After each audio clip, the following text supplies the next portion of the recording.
আশা করি সকলেই ভালো আছেন। আজকে আমরা রেনাল ফিজিওলজির সেকেন্ড ক্লাস নিয়ে কথা বলবো। তো গত ক্লাস থেকে আমরা যে আইডিয়া পেয়েছি সেখান থেকে আমরা জানি যে আমাদের কিডনিতে রেনাল আর্টারি প্রবেশ করে এবং সেটা বিভাজিত হইতে হইতে এফারেন্ট আর্টারিওল হয়ে প্রবেশ করে হচ্ছে নেফ্রনে, যেটা সেখানে একটা জালিকার মতো তৈরি করে, যেটাকে বলা হয় গ্লোমেরুলাস। এবং গ্লোমেরুলাস থেকে ইফারেন্ট আর্টারিওল হয়ে বের হয়ে আসে, যেটা আবার রেনাল টিউবিউলের চারপাশে একটা জালিকার মতো তৈরি করে, সেটাকে বলা হয় পেরিটিউবিউলার ক্যাপিলারি প্লেক্সাস।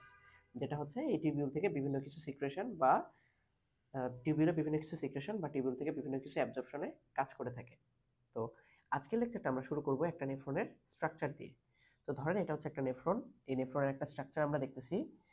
কি স্ট্রাকচার সেটা হচ্ছে, দেখেন প্রথমেই নেফ্রনটাকে মেইনলি দুইটা ভাগে ভাগ করা যায়। একটা হচ্ছে রেনাল কর্পাসল আর একটা হচ্ছে রেনাল টিউবিউল। এই কর্পাসলের মধ্যে এই যে অংশটা, এটাকে বলা হয় গ্লোমেরুলাস, এটাকে বলা হয় বোম্যান্স ক্যাপসুল। এটা হচ্ছে প্রক্সিমাল কনভলিউটেড টিউবিউল। এটা হচ্ছে লুপ অফ হেনলি, যেটার দুইটা পার্ট। এটা হচ্ছে ডিসেন্ডিং লুপ, এটা হচ্ছে অ্যাসেন্ডিং লুপ। অ্যাসেন্ডিং লুপের মধ্যে এটা আবার থিন সেগমেন্ট এবং এটা হচ্ছে থিক সেগমেন্ট। আর এটা হচ্ছে ডিস্টাল কনভলিউটেড টিউবিউল, যেটা কালেক্টিং টিউবিউল হয়ে কালেক্টিং ডাক্টে আলটিমেটলি সাথে যুক্ত হইতেছে। ঠিক আছে, ওকে। তো এই যে ডিস্টাল কনভলিউটেড টিউবিউল, এখানে কিছু সেল, স্পেশালাইজ সেল, যেটা হচ্ছে ডিস্টাল কনভলিউটেড টিউবিউলের সেল, সেগুলোকে বলা হয় ম্যাকুলা ডেন্সা। এবং আমাদের এই যে অ্যাফারেন্ট আর্টারিওল আসতেছিল, এই অ্যাফারেন্ট আর্টারিওলের যে স্মুথ মাসেল, এই স্মুথ মাসেলের কিছু সেল, সেগুলো হচ্ছে স্পেশালাইজড হয়ে থাকে, সেগুলোকে বলা হয় জাক্সটাগ্লোমেরুলার সেল। এবং এই যে জায়গাগুলোতে এই যে যেগুলো দেখতেছি, এগুলো হচ্ছে মেসেঞ্জিয়াল সেল। ঠিক আছে, তো এই মেসেঞ্জিয়াল সেল, এই ম্যাকুলা ডেন্সা এবং জাক্সটাগ্লোমেরুলার সেল, এই তিনটাকে একত্রে বলা হয় জাক্সটাগ্লোমেরুলার অ্যাপারেটাস। কি কি? এই যে মেসেঞ্জিয়াল সেল, কি কি cell? Mesangial cell, mesangial cell, juxtaglomerular cell এবং ম্যাকুলা ডেন্সা, তিনটাকে একত্রিত করে কি বলা হয়? Juxtaglomerular apparatus. ঠিক আছে, ওকে। তো এখানে প্রথমেই কিছু কথা বলে নেই, সেটা হচ্ছে এই যে এখানে কিছু মেসেঞ্জিয়াল সেল দেখতে পাইতেছেন। এই সেলগুলোতে এই যে রিসেপ্টর, এগুলো হচ্ছে অ্যানজিওটেনসিন 2 এর জন্য রিসেপ্টর। ঠিক আছে, এবং এই মেসেঞ্জিয়াল সেলের কিছু স্পেশালাইজ প্রপার্টি আছে। এই স্পেশালাইজ প্রপার্টির মধ্যে একটা হচ্ছে এরা ফ্যাগোসাইটোসিস করতে পারে। কি করতে পারে? ফ্যাগোসাইটোসিস করতে পারে। কি ফ্যাগোসাইটোসিস করে? বিভিন্ন অ্যান্টিবডি এবং হচ্ছে অ্যান্টিজেন, এদের যে কমপ্লেক্স, এদেরকে ফ্যাগোসাইটোসিস করতে পারে। ঠিক আছে, তারপরে বিভিন্ন সেলুলার হচ্ছে রেসপন্সের কারণে এটা কি করতে পারে? সংখ্যায় বেশি হয়ে যেতে পারে, মানে প্রলিফারেট করতে পারে। তারপরে এরা হচ্ছে বিভিন্ন ধরনের ম্যাট্রিক্স সিক্রেশন করতে পারে। ঠিক আছে, এবং এদের আরেকটা বিষয় হচ্ছে এদের কন্ট্রাকটাইল প্রপার্টিও আছে, কন্ট্রাকটাইল প্রপার্টিও আছে। ঠিক আছে, তো সেলের এই এই প্রপার্টিগুলো আছে। ওকে, তো এখন আমরা রেনাল কর্পাসলের মেইনলি হচ্ছে এই অংশটা নিয়ে একটু স্টাডি করব। ঠিক আছে, ওকে। তো আমরা এখানে একটা ফিগার অলরেডি এঁকে রাখছি। এটা হচ্ছে আমাদের একটা রেনাল কর্পাসলের ফিগার। দেখেন এখানে কি কি আছে। আমরা এখানে যদি দেখি, এদিক দিয়ে আসতেছে হচ্ছে অ্যাফারেন্ট আর্টারিওল, সেটা এখানে গ্লোমেরুলাস হিসেবে জালিকার মতো তৈরি করতেছে এবং ইফারেন্ট আর্টারিওল হয়ে বের হয়ে যাইতেছে।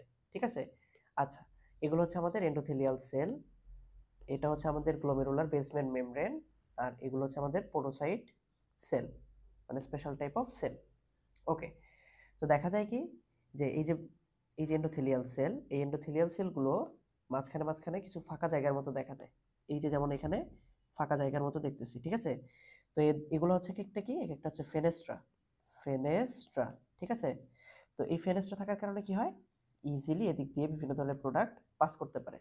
ঠিক আছে, এবং দেখা যায় এই ফেনেস্ট্রাটা প্রায় 70 থেকে 90 ন্যানোমিটার রেঞ্জের, এবং কোথাও কোথাও আবার 100 ন্যানোমিটার রেঞ্জেরও বলা আছে। ঠিক আছে, ওকে। এবং মজার বিষয় হচ্ছে এই যে এই এন্ডোথেলিয়াল সেলগুলো, এগুলো হচ্ছে নেগেটিভলি চার্জড।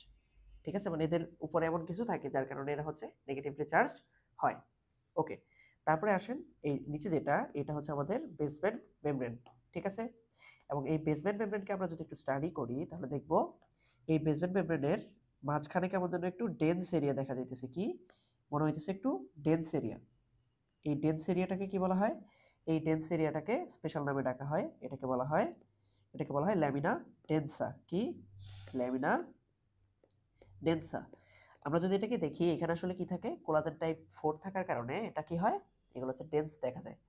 এখানে দেখা যায় কি এরকম এরকম হেলিক্যাল স্ট্রাকচারে কোলাজেনটা আছে। কেমন স্ট্রাকচারে? হেলিক্যাল স্ট্রাকচারে।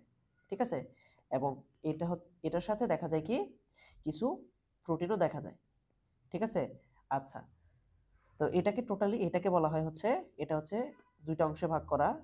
এটা হচ্ছে কোলাজেনাস পার্ট বা কোলাজেনাস ডোমেইন, আর এটা হচ্ছে কি নন কোলাজেনাস ডোমেইন, ঠিক আছে। এটাকে বলা হয় গ্লোবিউলার গ্লোবিউলার সরি গ্লোবিউলার নন কোলাজেনাস নন কোলাজেনাস ডোমেইন। ওকে, এটার কি কোনো ইম্পর্টেন্স আছে? হ্যাঁ, এই গ্লোবিউলার নন কোলাজেনাস ডোমেইনটা অ্যান্টিজেন হিসেবে কাজ করতে পারে, ঠিক আছে। তো কখনো যদি এরকম হয় আমাদের ইমিউন সিস্টেম আমাদের এই গ্লোবিউলার নন কোলাজেনাস ডোমেইনের এগেইনস্টে কোনো অ্যান্টিবডি প্রোডাকশন করতেছে, তো এই অ্যান্টিবডি কি গিয়ে এখানে বাইন্ড করতে পারে এই অ্যান্টিজেনের সাথে, ঠিক আছে, এটার সাথে বাইন্ড করতে পারে। ওকে, তো বাইন্ড করলে আলটিমেটলি কি হবে, গ্লোমেরুলার বেসমেন্ট মেমব্রেনটা ক্ষতিগ্রস্ত হবে। তো গ্লোমেরুলার বেসমেন্ট মেমব্রেন যদি ক্ষতিগ্রস্ত হয়, তখন এটা ক্ষতিগ্রস্ত হওয়ার কারণে কি হবে, দেখা যাবে এদিক দিয়ে অনেক ব্লাড বের হয়ে চলে আসতে পারে, ইউরিনে ব্লাড চলে আসতে পারে, বা এদিক দিয়ে বিভিন্ন প্রোটিন ইউরিনে চলে আসতে পারে, ঠিক আছে। তো যদি ইউরিনে ব্লাড চলে আসে সেটাকে বলতেছি আমরা হেমাচুরিয়া, কি হেমাচুরিয়া, আর প্রোটিন আসলে সেটাকে বলতেছি প্রোটিন ইউরিয়া, ঠিক আছে। আচ্ছা, আবার এই সেম ধরনের ডোমেইন আবার দেখা যায় আমাদের অ্যালভিওলাসের বেসমেন্ট মেমব্রেনেও, ঠিক আছে। তো দেখা যাবে যে অ্যালভিওলারের যে বেসমেন্ট মেমব্রেন, তো এমন যদি হয় যে এই অ্যান্টিবডি প্রডিউস হয়ে গেছে, তো এটা এই অ্যালভিওলার বেসমেন্ট মেমব্রেনের সাথেও বাইন্ড করে এটাকে নষ্ট করে ফেলতে পারে, ঠিক আছে। তখন দেখা যাবে কি এটার কারণে কাশির সাথে ব্লাড যেতে পারে, তো এটাকে বলতেছি হিমোটাইসিস। তাহলে এই যে সমস্যাটা, যে সমস্যার মধ্যে এই ধরনের ঘটনা ঘটে সেটাকে বলা হয় গুড প্যাস্চার সিনড্রোম, কি গুড প্যাস্চার্স সিনড্রোম, ঠিক আছে। ওকে, তাহলে গুড প্যাস্চার সিনড্রোমে এই ঘটনাটা ঘটে। আচ্ছা, আর এই যে দেখলাম যে মাঝখানে ডেন্স এরিয়া, আর ডেন্স এরিয়ার দুই পাশে এটা হচ্ছে কম ডেন্স, মানে তুলনামূলক কম ঘন। তো এই এরিয়াটাকে বলা হয় কি, এই এরিয়াটাকে বলা হয় ল্যামিনার আরা ইন্টারনা, এবং এটাকে বলা হয় ল্যামিনার আরা এক্সটার্না, ঠিক আছে। তাহলে বেসমেন্ট মেমব্রেনের এই তিনটা পার্ট। তারপরে চলে আসলো হচ্ছে পোডোসাইট, ঠিক আছে। এবং এই যে দেখেন এটা হচ্ছে পোডোসাইট, এটা হচ্ছে পোডোসাইট, দুইটা পোডোসাইটের মাঝখানেও কিছু ফাঁকা জায়গা আছে। এই ফাঁকা জায়গাটা প্রায় দেখা যায় কি ন্যানোমিটার রেঞ্জ হচ্ছে 20 থেকে 30 ন্যানোমিটার, ঠিক আছে। এবং আরেকটা বিষয় বলি, এই যে আমাদের বেসমেন্ট মেমব্রেন, এই বেসমেন্ট মেমব্রেনটাতেও কিন্তু নেগেটিভলি চার্জড বিভিন্ন পার্টিকেল থাকে, ঠিক আছে। এবং এটাও দেখা যায় কি এটাও হচ্ছে নেগেটিভলি চার্জড, ঠিক আছে। গ্লোমেরুলার বেসমেন্ট মেমব্রেনটাও নেগেটিভলি চার্জড। সেম ভাবে এই পোডোসাইটের বিভিন্ন লেয়ারও নেগেটিভলি চার্জড, ঠিক আছে। ওকে, তাহলে দেখেন এখানে দুইটা ঘটনা ঘটতেছে, বড় সাইজের কোনো কিছু এদিক দিয়ে বের হইতে পারবে না, তার মানে এই এরিয়াটা একটা সাইজ ব্যারিয়ার হিসেবে কাজ করতেছে, কি সাইজ ব্যারিয়ার হিসেবে কাজ করতেছে। আবার নেগেটিভলি চার্জড বিভিন্ন কিছু, বিশেষ করে অ্যালবুমিন পাস করতে পারবে না, কেন, তাহলে এটা একটা চার্জ ব্যারিয়ার হিসেবেও কাজ করতেছে, কি চার্জের ব্যারিয়ার হিসেবেও কাজ করতেছে, ঠিক আছে। ওকে, এখন কিছু কিছু ক্ষেত্রে দেখা যায় আমাদের সেলের মধ্যে কিছু অ্যাবনর্মালিটি লক্ষ্য করা যায়। কি অ্যাবনর্মালিটি? যেমন দেখা যায় যে আমাদের কিছু টি সেল আছে, সেই টি সেলগুলা অ্যাবনর্মালি বিভিন্ন ধরনের সাইটোকাইন রিলিজ করতে পারে। কি রিলিজ করতে পারে? বিভিন্ন ধরনের সাইটোকাইন রিলিজ করতে পারে। এবং এই সাইটোকাইনগুলো কি করে? এই সাইটোকাইনগুলা এখানে এই যে নেগেটিভলি চার্জ দেখতেছি আমরা, এই যে নেগেটিভলি চার্জ দেখতেছি, এই নেগেটিভলি চার্জগুলোকে, ঠিক আছে, এই যে নেগেটিভ চার্জগুলো এদেরকে ডিস্ট্রয় করে দিতে পারে। তাহলে এই সাইটোকাইনের কারণে কি হইতেছে, নেগেটিভ চার্জ অনেক বেশি কমে যাইতেছে। তো নেগেটিভ চার্জ কমে যাওয়ার কারণে কি হয়, এই চার্জ ব্যারিয়ারটা কাজ করে না, তখন দেখা যায় ইউরিনের মধ্যে প্রোটিন চলে আসতে পারে, ঠিক আছে। আচ্ছা, এবং এই সমস্যাটাকে বলা হয় minimal change disease, minimal change disease বা মিনিমাল চেঞ্জ নেফ্রোপ্যাথি, ঠিক আছে। তো এটাকে মিনিমাল চেঞ্জ ডিজিজ বলা হয়, ঠিক আছে। ওকে, তো এটা হতে পারে কি টি সেলের অ্যাবনর্মাল সাইটোকাইন সিক্রেশনের কারণে।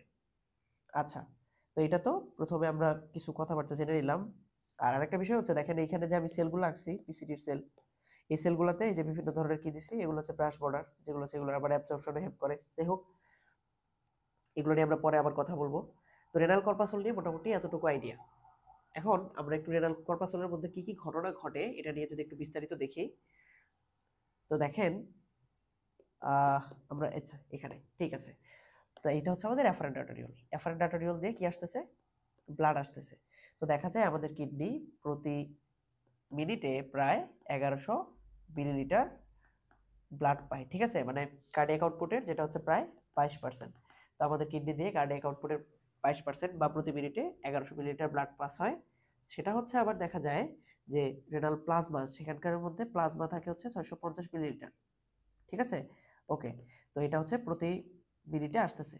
ওকে, তো অ্যাফারেন্ট আর্টেরিওল দিয়ে ধরেন ব্লাড আসতেছে, তো ব্লাড আসলে দেখা যাবে কি এখান থেকে কিছুটা ফিল্ট্রেশন হয়ে এখানে আসবে, এবং এই ফিল্ট্রেশনটা হচ্ছে হয় প্রতি মিনিটে প্রায় 125 মিলিলিটার, ঠিক আছে। আচ্ছা, এবং সেখান থেকে দেখা যায় কি অধিকাংশ এখানে আবার অ্যাবজর্ব হয়ে যায়, এবং এটা প্রায় 124 মিলিলিটার মতো হতে পারে প্রতি মিনিটে, এবং বাকিটা হচ্ছে ইউরিন হিসেবে বডি থেকে বের হয়ে যায়, ঠিক আছে। ওকে, তো এই যে এখানে যে ফিল্টার হচ্ছে, অবশ্যই এখানে ফিল্টার হওয়ার জন্য নিচের দিকে একটা প্রেশার কাজ করতেছে, যে প্রেশারটাকে বলতেছি নেট ফিল্ট্রেশন প্রেশার। আর এই যে প্রতি মিনিটে একটা এখান থেকে একটা ফ্লুইড বা ফ্লুইডের সাথে কিছু সাবস্টেন্স এখানে ফিল্টার হয়ে আসতেছে, এই প্রতি মিনিটে এটাকে বলতেছি গ্লোমেরুলার ফিল্ট্রেশন রেট। কি? Glomerular filtration rate. তাহলে এই যে গ্লোমেরুলার ফিল্ট্রেশন রেট, এই গ্লোমেরুলার ফিল্ট্রেশন রেট কিসের উপর নির্ভর করবে? এখানে যে নেট ফিল্ট্রেশন প্রেশার, এটা যত বেশি তত বেশি জিএফআর তৈরি হবে, তাহলে এটার উপর নির্ভর করবে। আচ্ছা, সেকেন্ড বিষয় হচ্ছে, দেখেন এই যে জায়গাটা, এখানকার পারমিয়াবিলিটি যত বেশি হবে তত বেশি ফিল্টার হবে, বা এখানে যত বেশি সারফেস এরিয়া থাকবে তত বেশি ফিল্টার হবে, তাই না? হ্যাঁ, তো এই সারফেস এরিয়া আর এই যে পারমিয়াবিলিটি, এই দুইটা নিয়ে একটা কোএফিসিয়েন্ট তৈরি হয়, সেটাকে বলা হয় ফিল্ট্রেশন কোএফিসিয়েন্ট, ঠিক আছে। তাহলে এই জিএফআর দুইটা বিষয়ের উপর নির্ভর করবে, নেট ফিল্ট্রেশন প্রেশার এবং ফিল্ট্রেশন কোএফিসিয়েন্ট। তো এটাকে বলা যায় GFR equals two net filtration pressure into filtration coefficient. এখন আমরা যদি একটু দেখি নেট ফিল্ট্রেশন প্রেশার সেটা আবার কিসের কিসের উপর নির্ভর করতেছে, আমরা এটা একটু মুছে দেই তারপরে কথা বলি। দেখেন প্রতি মিনিটে এদিক দিয়ে ব্লাড আসতেছে, তো ব্লাড আসলে এখানে ব্লাড থাকার কারণে কি করবে, এটা হচ্ছে নিচের দিকে একটা প্রেশার দিবে। এই প্রেশারটা হচ্ছে কি গ্লোমেরুলাসের হাইড্রোস্ট্যাটিক প্রেশার। তারপরে এই যে ব্লাডের মধ্যে বিভিন্ন ধরনের কি থাকে, বিভিন্ন ধরনের প্রোটিন থাকে। তো এই প্রোটিনগুলো কি করবে, ফ্লুইডগুলোকে এই ব্লাড ভেসেলের মধ্যে ধরে রাখতে সাহায্য করে। তো এই যে ফ্লুইডের এই যে প্রোটিনের যে প্রেশারটা, এটাকে বলতেছি কলয়েডাল অসমোটিক প্রেশার, ঠিক আছে। ওকে, আবার দেখেন ধরেন এইখানে যে প্রতি মুহূর্তে ব্লাড বা বিভিন্ন কিছু ফিল্টার হয়ে আসতেছে, মেনলি বিভিন্ন ফ্লুইড বা সলিউড, এরা কি করবে, এরা আবার এদিক দিয়ে ফ্লুইড আসতে বাধা দিবে, ঠিক আছে। ওকে, তাহলে এই যে উপরের দিকে একটা বাধাদানকারী প্রেশার কাজ করতেছে, এটাকে বলতেছে কি, এটা হচ্ছে বোবেন্স ক্যাপসুলের হাইড্রোস্ট্যাটিক প্রেশার, বোবেন্স ক্যাপসুলের হাইড্রোস্ট্যাটিক প্রেশার। আবার এমন যদি হতো যে বোবেন্স ক্যাপসুলে প্রোটিন আছে, তখন সেটা কি হতো, সেটার জন্য বোবেন্স ক্যাপসুলের কলয়েডাল অসমোটিক প্রেশার সেটা পাওয়া যেত, তাই না? ওকে, তাহলে আমরা এই চারটা জিনিস এখান থেকে আপাতভাবে চিন্তা করতে পারি। তো এই যে নেট ফিল্ট্রেশন প্রেশার, এই নেট ফিল্ট্রেশন প্রেশার এই চারটার উপরেই নির্ভর করতেছে। তার মধ্যে দেখেন এই যে hydrostatic pressure, glomerular hydrostatic pressure এটাকে নিচের দিকে আনতে সাহায্য করতেছে, এবং যদি এখানে কলয়েড থাকতো সেটাও এদিক দিয়ে পানি টেনে নিয়ে আসতে সাহায্য করতো। আর এই যে কলয়েডাল অসমোটিক প্রেশার গ্লোমেরুলাসের, ওটা চাইতো কি পানিটাকে ভেসেলে আটকে রাখতে, এবং হাইড্রোস্ট্যাটিক প্রেশারও এদিক দিয়ে পানি আসার সময় বাধা দিত, তাই না? ওকে, তাহলে আমরা যদি এখন জিএফআর হিসাব করতে চাই, জিএফআর হিসাব করতে নেট ফিল্ট্রেশন প্রেশার হিসাব করতে চাই, তাহলে তখন দেখবো কি যে নিচের দিকে যেহেতু নিচের দিকে ফিল্টার হইতেছে, তার মানে আমাদের নিচের দিকে প্রেশার বেশি, এবং নিচের দিকে টোটাল প্রেশার হচ্ছে পিজি প্লাস পাইসি, আর উপরের দিকে টোটাল প্রেশার হচ্ছে পাইসি প্লাস পিবি, ঠিক আছে। ওকে, তাহলে এটা হচ্ছে আমাদের কি নেট ফিল্ট্রেশন প্রেশার। তো দেখা যায় যে গ্লোমেরুলাসের হাইড্রোস্ট্যাটিক প্রেশার হচ্ছে 60 মিলিমিটার মার্কারি। সাধারণত এই বোবেন্স ক্যাপসুলে কোনো প্রোটিন থাকে না বা কলয়েড থাকে না, এই জন্য কি হয়, এর হচ্ছে osmotic plus colloidal osmotic pressure হচ্ছে 0, ঠিক আছে। আচ্ছা, আর এই যে জায়গাটা, যে আমাদের গ্লোমেরুলাসের ক্ষেত্রে যে কলয়েডাল অসমোটিক প্রেশার, এই গ্লোমেরুলাসের কলয়েডাল অসমোটিক প্রেশার হচ্ছে প্রায় 32, এবং বোবেন্স ক্যাপসুলের হাইড্রোস্ট্যাটিক প্রেশার হচ্ছে প্রায় 18। তো সবগুলোকে যদি একত্রে যোগ করা হয়, তাহলে এখান থেকে আমি কি পাবো, যোগ বিয়োগ করে এখান থেকে আমি পাবো net filtration pressure equals to 60 minus 50 equals to 10 millimetre of mercury, ঠিক আছে। এটা হচ্ছে আমাদের নেট ফিল্ট্রেশন প্রেশার। ওকে, তো দেখা যায় যে যে কারণগুলোতে হাইড্রোস্ট্যাটিক প্রেশার বাড়তে পারে বা কলয়েডাল অসমোটিক প্রেশার বাড়তে পারে, ওই কারণগুলোকে এই নেট ফিল্ট্রেশন প্রেশারকে এফেক্ট করবে। ওকে, এখন দেখেন কোন কোন কারণে এগুলো চেঞ্জ হতে পারে। ফার্স্টে আমরা যদি একটু চিন্তা করি, দেখেন গ্লোমেরুলার হাইড্রোস্ট্যাটিক প্রেশারের কথা চিন্তা করেন, এদিক দিয়ে যত বেশি বেশি ব্লাড আসবে, সেগুলো কি করবে, বেশি বেশি ব্লাডের কারণে হাইড্রোস্ট্যাটিক প্রেশার বেশি থাকবে, প্রথম কথা। দ্বিতীয় কথা, এফারেন্ট আর্টারিওলের রেজিস্ট্যান্স এবং এফারেন্ট আর্টারিওলের রেজিস্ট্যান্স যদি এমন হয় এফারেন্ট আর্টারিওলটা ডাইলেট করতেছে, তাহলে বেশি বেশি ব্লাড আসবে, এবং এফারেন্ট আর্টারিওল কিছুটা কনস্ট্রিক্ট করলে এখানে বেশিক্ষণ ব্লাড থাকবে, এবং এখানকার চাপ বেড়ে যাবে। তাহলে এই তিনটা ঘটনায় কি করবে, হাইড্রোস্ট্যাটিক প্রেশারটা বাড়াবে। তাহলে এই যে হাইড্রোস্ট্যাটিক প্রেশার, এই হাইড্রোস্ট্যাটিক প্রেশারটা কার কার উপর নির্ভর করতেছে, সেটা হচ্ছে ব্লাড ফ্লো এবং হচ্ছে এফারেন্ট এবং ইফারেন্ট আর্টারিওলার রেজিস্ট্যান্স, ঠিক আছে। ওকে, তারপর দেখেন কলোয়েডাল অসমোটিক প্রেশার। আমরা জানি ম্যাক্সিমাম ক্ষেত্রে আমাদের কলোয়েডাল অসমোটিক প্রেশারটা মেইনলি নির্ভর করে হচ্ছে আমাদের প্রোটিনের উপরে, তাই না? হ্যাঁ, এখন যে ক্ষেত্রে আমাদের বডিতে প্রোটিন বেড়ে যাবে সেই ক্ষেত্রে কলোয়েডাল অসমোটিক প্রেশার বেড়ে যাবে, আর যে ক্ষেত্রে প্রোটিন কমে যাবে সেই ক্ষেত্রে কি হবে, কলোয়েডাল অসমোটিক প্রেশার কমে যাবে। তো চিন্তা করেন আমাদের যদি এমন হয় যে আমাদের লিভার সিরোসিস হয়ে গেছে, বা হচ্ছে আমরা যে খাবার, ধরেন আমরা খাবার খাইতেছি সেই খাবারটা অ্যাবজর্ব হইতেছে না, তাহলে আমাদের ইন্টেস্টাইনের সমস্যা আছে, সেটাকে বলতেছি প্রোটিন লুজিং গ্যাস্ট্রোএন্টেরোপ্যাথি। বা ধরেন আমাদের খাবারটা আসতেছে, আমাদের অ্যামাইনো অ্যাসিডটা আসতেছে লিভারে গিয়ে, সেটা হচ্ছে অ্যামাইনো অ্যাসিডে কনভার্ট হইতে পারতেছে না, বা লিভার ধরেন প্রবলেম, বিশেষ করে লিভার সিরোসিস, ঠিক আছে, লিভার সিরোসিস। তাহলে তখন কি অ্যামাইনো অ্যাসিড থেকে প্রোটিন ঠিক মতো তৈরি হইতে পারবে না। আবার ধরেন আমরা যে অ্যামাইনো অ্যাসিডগুলো খাইতেছি সেগুলো ইউরিনের মাধ্যমে বের হয়ে যাইতেছে, তার মানে কি প্রোটিন লুজিং নেফ্রোপ্যাথি। তাহলে এই কাজগুলোতে বডি থেকে প্রোটিন বের হয়ে যাইতেছে বেশি বেশি, ঠিক আছে। আচ্ছা, আবার কোনো বাচ্চা, বিশেষ করে বাচ্চাদের ক্ষেত্রে হয়, সেটা সে যদি প্রোটিনের যে মাল নিউট্রিশনে ভুগে, ঠিক আছে, তখনও কিন্তু তার শরীরে প্রোটিন কনসেন্ট্রেশন কম থাকবে। তো এইগুলো আলটিমেটলি কি করবে, এগুলো আলটিমেটলি হচ্ছে প্রোটিনের পরিমাণ কমায় দেওয়ার কারণে কলোয়েডাল অসমোটিক প্রেশার কমায় দিবে, ঠিক আছে। ওকে, আবার দেখেন কারো যদি বডিতে প্রোটিনের পরিমাণ বেশি থাকে তাহলে সেগুলো কি করবে, কলোয়েডাল অসমোটিক প্রেশার বাড়িয়ে দিবে। যেমন এক ধরনের সমস্যা হচ্ছে আমাদের এক প্লাজমা সেল আছে, এই প্লাজমা সেলটা যখন ম্যালিগনেন্ট হয়ে যায় তখন বিভিন্ন ধরনের প্রোটিন তৈরি করে, এর মধ্যে একটা হচ্ছে মাইলোমা প্রোটিন। কি? Myeloma protein. এই মাইলোমা প্রোটিন অনেক এক্সেস পরিমাণ তৈরি হয় যখন হচ্ছে এটা প্লাজমা সেলটা ম্যালিগনেন্ট হয়ে যায়। তো এটা এক্সেস পরিমাণ তৈরি হওয়ার কারণে কি করে, এটা হচ্ছে ব্লাডের ভিসকোসিটি বাড়িয়ে দেয়, ঠিক আছে, মানে ব্লাডের যে সান্দ্রতা বা ঘনত্ব, যদি সিম্পলি বলতে চাই ঘনত্ব, এটা অনেক বেশি বেড়ে যায়। বেড়ে যাওয়ার কারণে কি হয়, তখন হচ্ছে এই প্রোটিন বেড়ে যায় এবং আলটিমেটলি কলোয়েডাল অসমোটিক প্রেশারও বেড়ে যায়। তো এই যে সমস্যা, এটাকে আমরা বলতেছি কি, এটা হচ্ছে মাল্টিপল মায়োলোমা, ঠিক আছে। ওকে, আবার ধরেন এখানে এখানে আমাদের যে হাইড্রোস্ট্যাটিক প্রেশার, মানে বোভেন্স ক্যাপসুলের হাইড্রোস্ট্যাটিক প্রেশার, এটা বিভিন্ন ক্ষেত্রে বেড়ে যেতে পারে। যেমন আমাদের ধরেন এটা হচ্ছে আমাদের ইউরিনারি ব্লাডার, এদিক দিয়ে ইউরিন পাস হয়ে যায় এবং ইউরেটার এদিক দিয়ে ইউরিন নিয়ে আসতেছে কিডনি থেকে। এখন কোনো কারণে যদি এরকম হয় যে এই জায়গাটাতে স্টোন, তাহলে কি হবে, ইউরিনটা ঠিকমতো এদিক দিয়ে আসতে পারবে না। বা এখানে হচ্ছে প্রোস্টেট ধরেন বড় হয়ে গেছে, তখন এদিক দিয়ে ইউরিন পাস হতে পারবে না, তাই না? আচ্ছা, তাহলে বিপিএস এর ক্ষেত্রে ইউরিন পাস হতে পারতেছে না, বা স্টোন থাকলে ইউরিন পাস হতে পারতেছে না। তো তখন কি সমস্যাটা হবে, তখন হচ্ছে ইউরিনগুলো জমা হবে, জমা হতে হতে দেখা যাবে কি, যে এগুলো আমাদের যে রেনাল ক্যালিক্স, রেনাল পেলভিস, এই জায়গাগুলোটাকে ডাইলেট করে দিতে পারে, ঠিক আছে। কোথায় কোথায়, রেনাল পেলভিস, তারপরে ক্যালিক্স, ঠিক আছে, এই গুলাকে কি করতে পারে, ডাইলেট করে দিতে পারে। ডাইলেট করে দিলে এটাকে বলা হয় হাইড্রোনেফ্রোসিস, ঠিক আছে। ওকে, তো এই ক্ষেত্রগুলোতে কি হয়, এই ক্ষেত্রগুলোতে হচ্ছে এই যে বোভেন্স ক্যাপসুলের যে হাইড্রোস্ট্যাটিক প্রেশার, এটার মানটা বেড়ে যায় এবং ফিল্ট্রেশন কম হতে পারে, সেজন্য হচ্ছে ফিল্ট্রেশন কম হতে পারে, ঠিক আছে। আশা করি বুঝতে প্রবলেম হওয়ার কথা না। এবং এখানে একটা বিষয় হচ্ছে যে এই যে ঘটনাগুলো ঘটতেছে এগুলোর উপরে কিন্তু জিএফআরটা ডিপেন্ড করতেছে। এখন আসি ফিল্ট্রেশন কোএফিসিয়েন্ট নিয়ে। এটা হচ্ছে আমরা একটা ফিগার দেখলে আমাদের আরো ক্লিয়ার হয়ে যাবে। সেই ফিগারটা হচ্ছে, আমরা অলরেডি বলে ফেলছি যে আমাদের যে ফিল্ট্রেশন কোএফিসিয়েন্ট সেটা দুইটা বিষয়ের উপর নির্ভর করে, একটা হচ্ছে পারমিয়াবিলিটি আর একটা হচ্ছে টোটাল সারফেস এরিয়া। দেখেন এখানে এখানে এটা দিয়ে যত বেশি পরিমাণ সলিউট আসবে এটা দিয়ে তার থেকে বেশি আসবে, তার মানে এখান থেকে এটার পারমিয়াবিলিটি বেশি। সেকেন্ড বিষয়টা হচ্ছে সারফেস এরিয়া।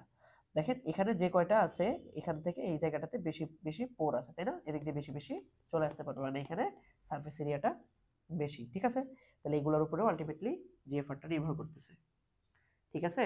ওকে, তাহলে জিএফআর কিন্তু এই প্রত্যেকটা বিষয়ের উপরে নির্ভর করে।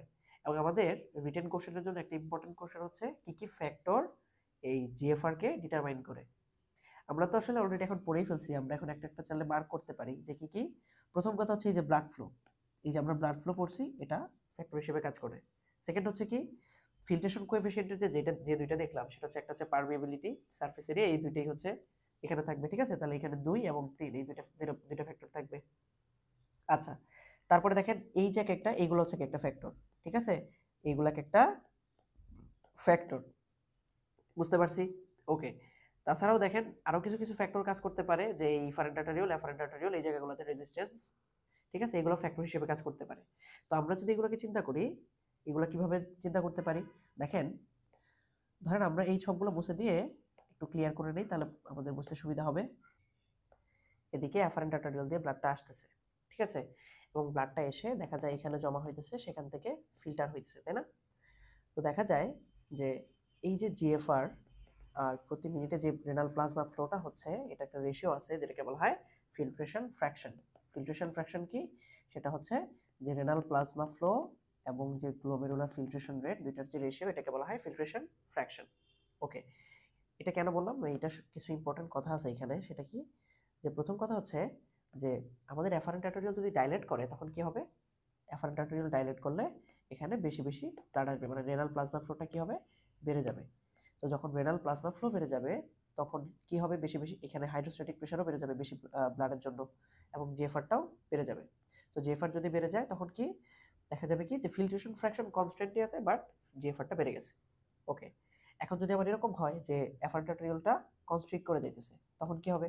কনস্ট্রিক্ট করলে এদিক দিয়ে ব্লাডের পরিমাণ কমে যাবে, তাই না? তাহলে রেনাল প্লাজমা ফ্লো তখন আবার কমে যাবে, এবং সেম ভাবে হাইড্রোস্ট্যাটিক প্রেশারটাও কমে যাবে, এবং সেম ভাবে জিএফআরটাও কমে যাবে। তখন দেখা যাবে কি, তখনও তাহলে রেনাল প্লাজমা ফ্লো কমে যাবে, জিএফআরটাও কমে যাবে, বাট ফিল্ট্রেশন ফ্র্যাকশন আগের মতোই থাকবে।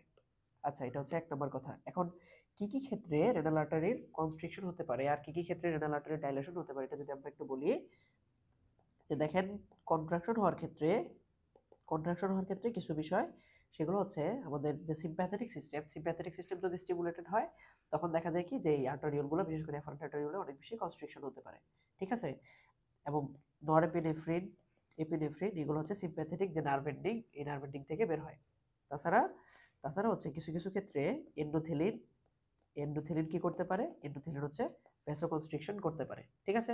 তাহলে এগুলো হচ্ছে কন্ট্রাকশনের ক্ষেত্রে কাজে লাগে। আর ডাইলেশনের ক্ষেত্রে কে কে কাজ করে? দেখেন ডাইলেশন হচ্ছে কখন হয়? যখন প্যারাসিম্প্যাথেটিক সিস্টেম, সিম্পলি চিন্তা করেন, যখন আপনি হচ্ছে আপনাকে একটা কুকুর ধাওয়া করছে তখন কি হবে? সিম্প্যাথেটিক সিস্টেম অ্যাক্টিভেটেড হবে।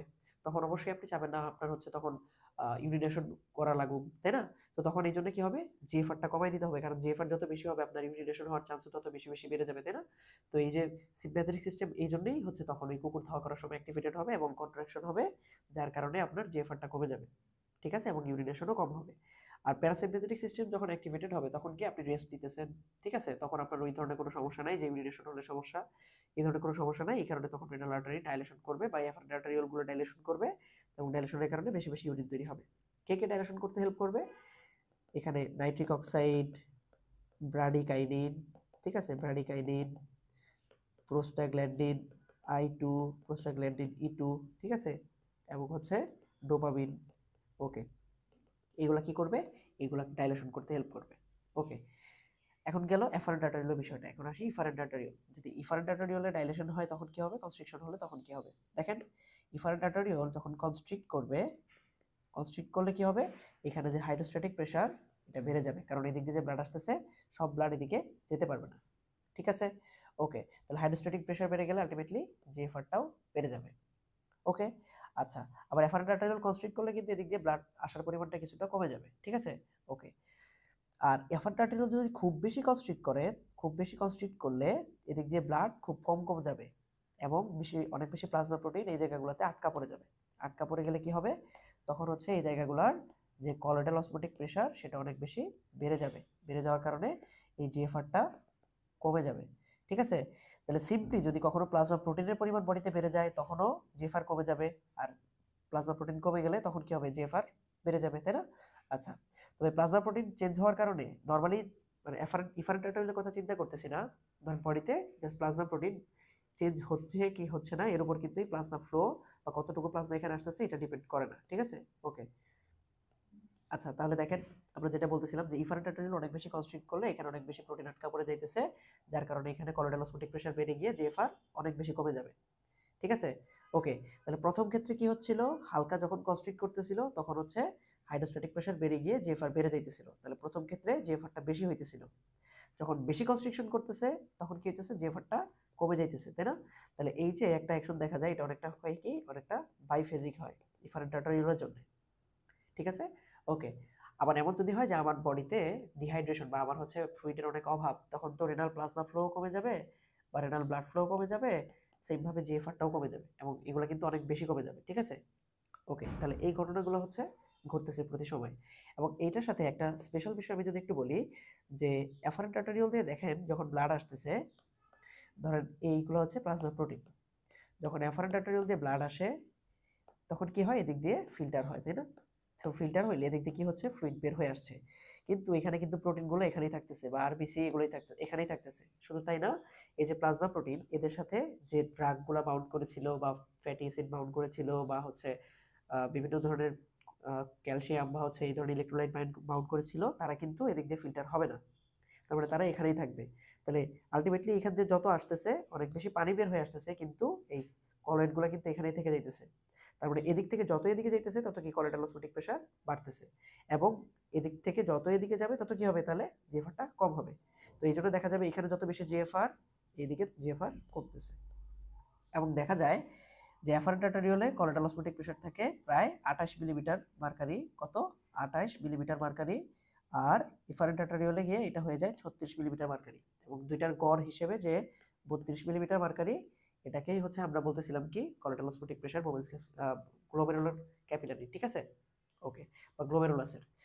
ওকে, তো এই কথাগুলো মাথায় রাখবো।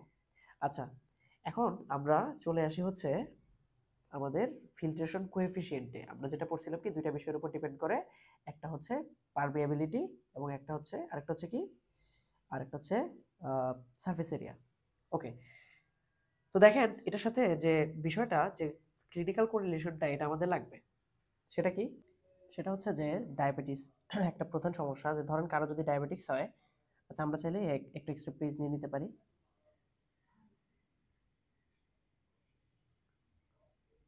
ওকে, তো কারো যদি ডায়াবেটিস হয় তখন কি সমস্যাটা হয়, তো তার ক্ষেত্রে একটা সমস্যা হচ্ছে যে ডায়াবেটিসের কারণে ব্লাড গ্লুকোজ লেভেল অনেক বেশি বেড়ে যায়।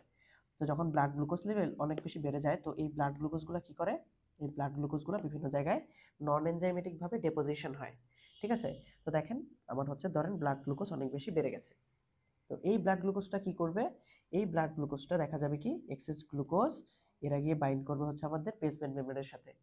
তো যখন এরা বেসমেন্ট মেমব্রেনের সাথে বাইন্ড করবে তখন কি হবে, বেসমেন্ট মেমব্রেনটা অনেক বেশি থিক হয়ে যাবে। এই বেসমেন্ট মেমব্রেন অনেক বেশি থিক হয়ে যাওয়ার কারণে কি হবে, এখানে দেখা যাবে কি যে এখানে একটা সমস্যা হচ্ছে থিক হয়ে যাইতেছে, সেকেন্ড সমস্যা হচ্ছে এই পাশাপাশি এখানে নেগেটিভ চার্জগুলো কমে যাইতেছে, ঠিক আছে? এবং নেগেটিভ চার্জ যখন কমে যাবে তখন কি হবে, নেগেটিভ চার্জ কমে যাওয়ার কারণে এখানে দেখা যাবে কি প্রোটিনগুলা বের হয়ে আসতেছে বা প্রোটিন ইউরিয়া হচ্ছে। সেকেন্ড বিষয় হচ্ছে থিক, যখন থিক হয়ে যাইতেছে তখন এই থিক হওয়ার কারণে কি হবে, আমার সারফেস এরিয়াতে কিন্তু কমে যাওয়ার একটা সুযোগ তৈরি হয়ে যাইতেছে, তাই না? ওকে, সেকেন্ড আরেকটা বিষয় হচ্ছে এই যে গ্লুকোজ, এই গ্লুকোজগুলো আবার এই মেসেঞ্জিয়াল সেলের সাথেও যুক্ত হতে পারে। তো মেসেঞ্জিয়াল সেলের সাথে গ্লুকোজ বাইন্ড করার ফলে কি হবে, এই মেসেঞ্জিয়াল সেল অনেক অনেক এক্সট্রা সেলুলার ম্যাট্রিক্স তৈরি করবে, ঠিক আছে? এবং যেটাকে আমরা বলবো কি, যে আমরা মনে করবো যে হয়তো শুধু মেসেঞ্জিয়াল সেলই প্রলিফারেশন করতেছে, কিন্তু আসলে কিন্তু তা না, বেশি বেশি হচ্ছে কি প্রলিফারেট হইতেছে হচ্ছে ম্যাট্রিক্স, এবং এখানেও অনেক বেশি ফিব্রিন থাকে, ঠিক আছে? যে ফিব্রিনগুলো জমা হতে পারে বিভিন্ন গ্লোমেরুলার ক্যাপিলারির মধ্যে বা আশেপাশে। যেমন এই জায়গাগুলোতে যদি জমা হয়, এই জায়গাগুলোতে জমা হয় কি করবে, এই জায়গাগুলোতে প্রেস করবে। প্রেস করলে দেখেন যখন এই ইফারেন্ট আর্টারিওলকে প্রেস করতেছে, এখানে গ্লোমেরুলার যে হাইড্রোস্ট্যাটিক প্রেসার, এই হাইড্রোস্ট্যাটিক প্রেসারটা কি বেড়ে যাবে। তো হাইড্রোস্ট্যাটিক প্রেসারটা বেড়ে যাওয়ার কারণে কি হবে, ফিল্ট্রেশন বেশি বেশি হবে, মানে হচ্ছে হাইপার ফিল্ট্রেশন হবে, ঠিক আছে? হাইপার ফিল্ট্রেশন হবে। এই হাইপার ফিল্ট্রেশনের কারণে আবার দেখা যাবে কি, এটা আবার এই গ্লোমেরুলার বেসমেন্ট মেমব্রেনকে কি করতেছে, ইনজিউর করতেছে, ঠিক আছে? গ্লোমেরুলার বেসমেন্ট মেমব্রেনকে ইনজিউর করতেছে। শুধু তাই না, গ্লোমেরুলাসের কিছু কিছু ক্ষেত্রে দেখা যাবে হাইপারট্রফি এবং স্কার ফরমেশনও হয়ে যেতে পারে, ঠিক আছে? মানে স্ট্রাকচারটা অ্যাবনর্মাল হয়ে যাবে।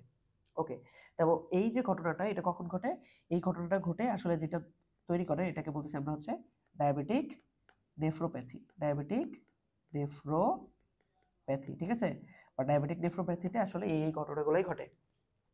তাহলে আপনি অবশ্যই চাইবেন যে মেসেঞ্জার সেলগুলো প্রলিফারেট না করুক, এবং মেসেঞ্জার সেলে কিন্তু আমি বলছিলাম একটা এনজিওটেনসিন 2 এর রিসেপ্টর থাকে, ঠিক আছে। তাহলে আমরা এই রিসেপ্টরটাকে যদি ব্লক করে ফেলতে পারি তাহলে কিন্তু এই ঘটনাগুলো ঘটবে না। এই রিসেপ্টরটাকে কে ব্লক করে? এটাকে বলা হয় এনজিওটেনসিন রিসেপ্টর ব্লকার, ঠিক আছে। অথবা এনজিওটেনসিন যদি তৈরি না হয় তখন তো এগুলো আর এখানে বাইন্ড করতে পারবে না মেসেঞ্জার সেলে, তখনও দেখা যাবে এগুলা এই প্রলিফারেশন বা এক্সট্রাসেলুলার ম্যাট্রিক্স বাড়ার চান্স কমে যাবে, ঠিক আছে। ওকে, তো এটা তো একটা ফ্যাক্টর। পাশাপাশি হাইপার টেনশন যদি হয়, এই হাইপার টেনশনের ক্ষেত্রেও কিন্তু থিকেনিং হয়ে যেতে পারে, ঠিক আছে। থিকেনিং হয়ে গেলে আলটিমেটলি কি হবে? আলটিমেটলি হচ্ছে জিএফআরটা কমে যাবে। ওকে, আবার দেখেন কিছু কিছু ইনফেকশন, যেমন হচ্ছে গ্লোমেরুলোনেফ্রাইটিস বা গ্লোমেরুলাসের বিভিন্ন জায়গায় ইনফেকশন, ঠিক আছে, অথবা পাইলোনেফ্রাইটিস, যেটা কি, যেটা হচ্ছে আমাদের প্যারেনকাইমা, কিডনির যে প্যারেনকাইমা, এই জায়গাগুলোতে ইনফেকশন। তো এইগুলো যদি হয় তখন হচ্ছে সারফেস এরিয়াটা ডিস্ট্রয় হয়ে যেতে পারে। কিডনির যে সারফেস এরিয়া, কিডনির যে সারফেস এরিয়া, এই কিডনির সারফেস এরিয়াটা ডিস্ট্রয় হয়ে যেতে পারে, ঠিক আছে। ওকে, তো আমরা এই জায়গাটাতে ছিলাম। তো আশা করি বুঝতে পারছি এই বিষয়গুলো, ঠিক আছে। ওকে, আচ্ছা, তো আমরা এই বিষয়গুলো দেখছি যে জিএফআর ইকুয়ালস টু এটা, আর ফিল্ট্রেশন ফ্যাক্টর যদি আমরা বের করি এখানে ডিভাইড করলে ফিল্ট্রেশন ফ্যাক্টরটা বের হয়ে আসবে, ঠিক আছে। এবং এটা হচ্ছে কি টোটাল টোটাল দুইটা কিডনি মিলে যে ফিল্ট্রেশন ফ্যাক্টরটা সেটা, আর দুই পাশের কিডনি মিলে হচ্ছে 300 মিলিগ্রাম। 100 মিলিগ্রামে যদি দেখতে চাই শুধুমাত্র, তাহলে ওটাকে কি করবো, আবার ওটাকে আবার 3 দিয়ে ভাগ করবো, যখন হচ্ছে এটা এরকম চলে আসে। যাই হোক, এবারটা আমাদের তেমন কিছু লাগবে না, জাস্ট হচ্ছে একটা ম্যাথমেটিক্যাল ক্যালকুলেশন। তো এখন আমরা কথা বলবো হচ্ছে ট্রান্সপোর্ট ম্যাক্সিমাম, টিউবুলার লোড বা রেনাল প্লাজমা ফ্লো, এগুলো নিয়ে, ঠিক আছে। ওকে, তো দেখেন অ্যাফারেন্ট আর্টারিওল দিয়ে কি আসতেছে, ব্লাড আসতেছে, এবং এই ব্লাডের মধ্যে বিভিন্ন ধরনের সাবস্টেন্স আছে। তো প্রতি মিনিটে অ্যাফারেন্ট আর্টারিওল দিয়ে কি পরিমাণ সাবস্টেন্স সমৃদ্ধ বা সলিড সমৃদ্ধ প্লাজমা আসতেছে সেটাকে আমরা বলতেছি প্লাজমা লোড। এবং এই প্লাজমা থেকে যে ফিল্টার তৈরি হইতেছে সেখানে এই সলিউটগুলো এখানে আসতেছে, ঠিক আছে। তো এটাকে বলতেছি আমরা যে কি প্রতি মিনিটে কি পরিমাণ ফিল্টার হয়ে আসতেছে, এটাকে আমরা বলতেছি ফিল্টার্ড লোড বা টিউবুলার লোড, ঠিক আছে।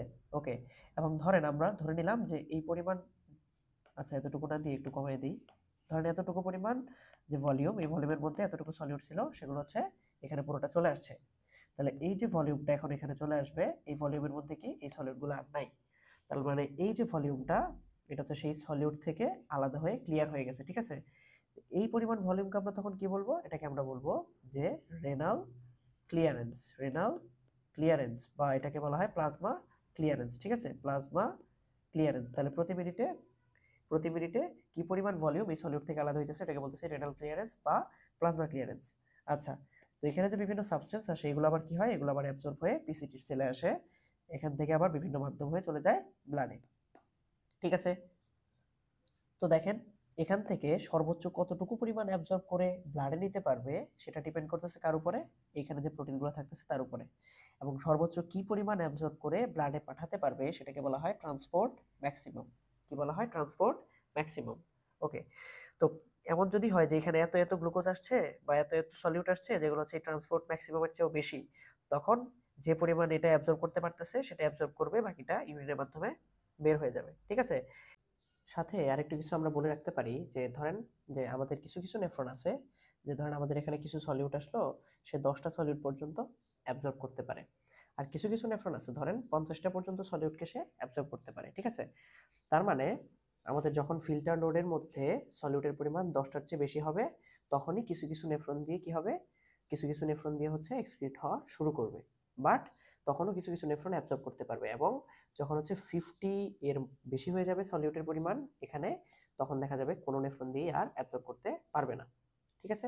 ওকে, তো এই যে 50, এই 50কে আমরা এসে বলতেছিলাম সেই ট্রান্সপোর্ট ম্যাক্সিমাম, এবং গ্লুকোজের ক্ষেত্রে সেই ট্রান্সপোর্ট ম্যাক্সিমাম হচ্ছে 375 মিলিগ্রাম পার মিনিট, ঠিক আছে। যেটাকে একটা বইয়ে কনসেন্ট্রেশন হিসেবে কিভাবে উপস্থাপন করছে সেটা হচ্ছে 350 মিলিগ্রাম পার ডেসিলিটার, ঠিক আছে। ওকে, এবং এই যে আমরা বললাম যে একটা নেফ্রন থেকেও কি হয়, এক্সক্রিট হওয়া শুরু করে, এটা আমরা কিভাবে মিলাতে পারি? দেখেন আমাদের ধরেন এখানে একটা কনসেন্ট্রেশন আছে, যে কনসেন্ট্রেশনের পর্যন্ত এখানে কিছু আসলে কি করতে পারে, সবগুলো নেফ্রন দিয়ে এগুলা অ্যাবজর্ব করে নিতে পারে, মানে কোনো নেফ্রন দিয়ে এগুলো আর এক্সক্রিট হয় না, ঠিক আছে। সর্বোচ্চ যে কনসেন্ট্রেশন পর্যন্ত এটা সবগুলো নেফ্রনই এটাকে অ্যাবজর্ব করে নিতে পারে, সেই কনসেন্ট্রেশনটাকে বলা হয় renal threshold, renal thresh hold, ঠিক আছে, মানে এই যে যার ক্যাপাসিটি হচ্ছে 10টা অ্যাবজর্ব করা সেও অ্যাবজর্ব করে নিতে পারতেছে, বাট রেনাল থ্রেশহোল্ডের চেয়ে যদি একটু বেশি কনসেন্ট্রেশনে আসে তখন কিন্তু যার ক্যাপাসিটি 10টা অ্যাবজর্ব করা ও অ্যাবজর্ব করতে পারবে না, ও যতটুকু অ্যাবজর্ব করার ততটুকু ঠিকই করবে, এক্সট্রা পরিমাণ ইউরিনের মধ্যে বের হয়ে যাবে, ঠিক আছে। ওকে, তো আমরা যদি গ্লুকোজের কথা বলি, গ্লুকোজের রেনাল থ্রেশহোল্ডের মান হচ্ছে কত, গ্লুকোজের রেনাল থ্রেশহোল্ডের যে কনসেন্ট্রেশনটা সেটা হচ্ছে 180 মিলিগ্রাম পার ডেসিলিটার, ঠিক আছে। ওকে, এবং আমরা তো বলছি এই যে ধরেন এই যে গ্লুকোজ হচ্ছে ফ্রিলি এদিক দিয়ে ফিল্টার হয়ে যাবে, ঠিক আছে, কারণ কি এটা হচ্ছে যে পরিমাণ সলিউটি এখানে আসতেছে শুধুমাত্র প্লাজমা প্রোটিন বা প্লাজমা প্রোটিনের বায়ো সাবস্টেন্স বা হচ্ছে আরবিসি ছাড়া সবকিছুই ফ্রিলি এখানে ফিল্টার হয়ে যায়, তাই না? তাহলে যদি ফিল্টার হয়ে যায় তার মানে এখানে যে পরিমাণ গ্লুকোজ আসতেছে পুরোটাই এদিকে ফিল্টার হয়ে যাবে ফিল্টার লোড আকারে, তাই না? তাহলে কি পরিমাণ ফিল্টার লোড এখানে ফিল্টার হচ্ছে সেটা যদি আমরা একটু বের করি, তাহলে এই অ্যামাউন্টটা কিভাবে বের করতে পারবো, যে amount equals to volume into concentration, volume into concentration, এটা আমরা ইন্টারে পড়ে আসছি, তাই না? আচ্ছা, তো প্রতি মিনিটে কি পরিমাণ ভলিউম এখানে আসতেছে, সেটা হচ্ছে এই জিএফআর এর সমান, সেটা হচ্ছে 125 মিলিলিটার পার মিনিট, তাই না? আচ্ছা, পার মিনিট ওইগুলো আমি অ্যাড করলাম না। আর কনসেন্ট্রেশন, গ্লুকোজের কনসেন্ট্রেশনটা এখানে কত, এখানে প্লাজমা কনসেন্ট্রেশন হচ্ছে 180 মিলিগ্রাম পার ডেসিলিটার, কারণ এখানে যে পরিমাণ গ্লুকোজ আছে প্রতি মিনিটে পুরোটাই এখানে এখানে আসতেছে, ঠিক আছে। ওকে, তাহলে 180 দিয়ে যদি আমি গুণ করি তাহলে দেখা যাবে কি যে এটা কি 180 মিলিগ্রাম পার ডেসিলিটার। আচ্ছা, এখানে আমি জাস্ট ক্যালকুলেট করার ক্ষেত্রে দেখেন এটা হচ্ছে 125 মিলিগ্রাম পার মিনিট মানে প্রতি মিনিটে ইনটু এটা হচ্ছে 180 মিলিগ্রাম পার ডেসিলিটার, ডেসিলিটার মানে হচ্ছে 100 মিলিলিটার, ঠিক আছে। ওকে, তাহলে এটাকে যদি করি এটা আসতেছে 125 মিলিগ্রাম পার মিনিট, আর এখানে হচ্ছে 100 দিয়ে ভাগ করলে 1.8 মিলিগ্রাম পার 1 ml, ঠিক আছে। ওকে, তো এখান থেকে আলটিমেটলি কি আসতেছে, এখান থেকে আলটিমেটলি আসতেছে যে এটা সরি এটা মিলিগ্রাম বলতেছি, এখানে হবে এমএল, ঠিক আছে, এখানে মিলিগ্রাম না, এটা হবে এমএল পার মিনিট, ঠিক আছে, এমএল পার মিনিট। তাহলে এই এমএল কাটা এখান থেকে ক্যালকুলেট করলে আসতেছে 225 মিলিগ্রাম পার মিনিট, মানে যখন রেনাল থ্রেশহোল্ড অবস্থায় থাকে তখন সর্বোচ্চ 225 মিলিগ্রাম প্রতি মিনিটে অ্যাবজর্ব হতে পারে। তাহলে এর মিনিংটা কি, এর মিনিংটা হচ্ছে যে আমাদের যখন ব্লাড গ্লুকোজের কনসেন্ট্রেশন থ্রেশহোল্ড অবস্থায় থাকে তখন এখানে প্রতি মিনিটে 225 মিলিগ্রাম পর্যন্ত গ্লুকোজ আসতে পারে, এবং দেখেন এটা কিন্তু ট্রান্সপোর্ট ম্যাক্সিমামের অনেক নিচে, এবং এই ক্ষেত্রে দেখা যায় কি সবগুলাই অ্যাবজর্ব হয়ে যায়, ঠিক আছে। ওকে, আশা করি বুঝতে সমস্যা হওয়ার কথা না। তো এখন আমরা একটা গ্রাফ পড়ব, সেই গ্রাফটা হচ্ছে কি, সেটা হচ্ছে ওকে দেখেন এই গ্রাফটা আমরা প্রথমে নিজেরা কনস্ট্রাক্ট করে নেই, তাহলে হচ্ছে আমাদের বুঝতে সুবিধা হবে।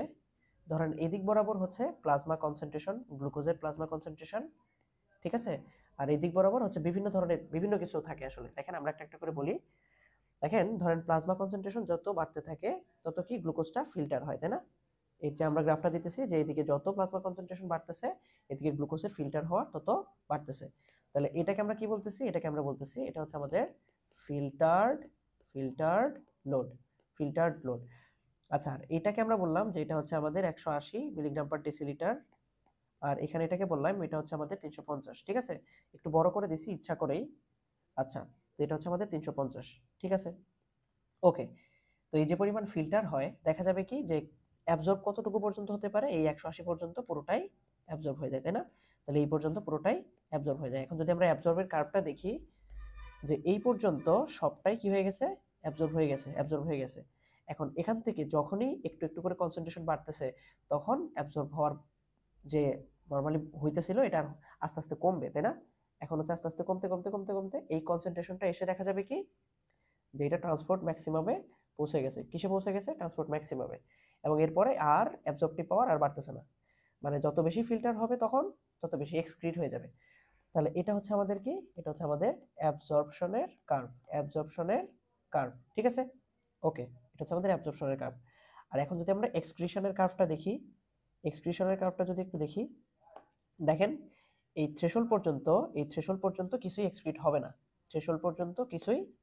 না, তাহলে এই পর্যন্ত থাকতেছে। আচ্ছা, যখনই থ্রেশহোল্ডের চেয়ে বেশি হবে তখন কি হবে, একটু একটু করে একটু করে এক্সক্রিট হওয়া শুরু হবে, কারণ কি একটা একটা নেফ্রন দিয়ে বের হইতেছে, এবং যখন এটা 350 কে ক্রস করবে তখন এটা কি এইভাবে উঠে যাবে, কারণ কি কারণ হচ্ছে তখন সব নেফ্রন দিয়ে, কারণ এই কনসেন্ট্রেশনের বাইরে কি হইতেছে, সব নেফ্রন দিয়ে এক্সক্রিশন হওয়া শুরু হইতেছে। তাহলে এটা হচ্ছে আমাদের কি, এটা হচ্ছে আমাদের এক্সক্রিশনের কার্ভ, এক্সক্রিশনের কার্ভ, ঠিক আছে। ওকে, আর এই যে অংশটা, এই যে কার্ভেচার দেখা দিতেছে, এই যে কার্ভেচার দেখা দিতেছে, এগুলাকে কি বলা হয়, এগুলাকে বলা হয় হচ্ছে স্প্লে।